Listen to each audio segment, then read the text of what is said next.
আসসালামু আলাইকুম। সবাইকে ঈদ মোবারক। কোরবানি ঈদটা আমরা গৃহিণীরা মোটামুটি সবসময় ব্যস্ততার মধ্যেই পার করি। অনেক সময় এত কাজের মধ্যে নিজের ছোটবেলা বা ছেলেবেলা আমরা খুব মিস করি। মনে হয় যে আগের ঈদটাই হয়তোবা খুব ভালো ছিল। এখন একটু কষ্ট হয়ে যায়।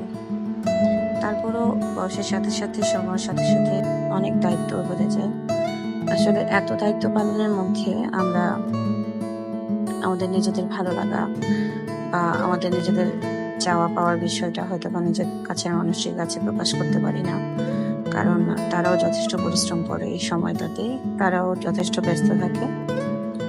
তারপরেও আলহামদুলিল্লাহ আমার কাছের মানুষটি আমাকে বোঝে এবং আল্লাহর কাছে অনেক শুকরিয়া যে সে আমার ভালো-মন্দ, আমার ভালো লাগা মন্দ লাগার খেয়াল রেখে আজ সকালে আমাকে জানালো যে আমার পছন্দের কোনো এক জায়গায় আমাকে বেড়াতে নিয়ে যাবে। বরাবরই আমি গ্রাম খুব ভালোবাসি।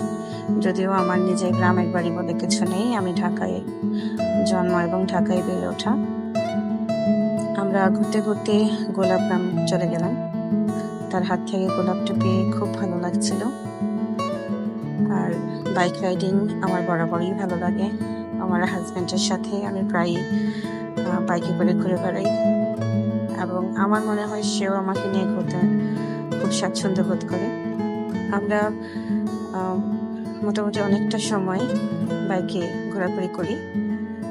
তারপর বিরুলিয়া ব্রিজে এত সুন্দর একটা মনোমুগ্ধকর পরিবেশ দেখে থেমে যাই।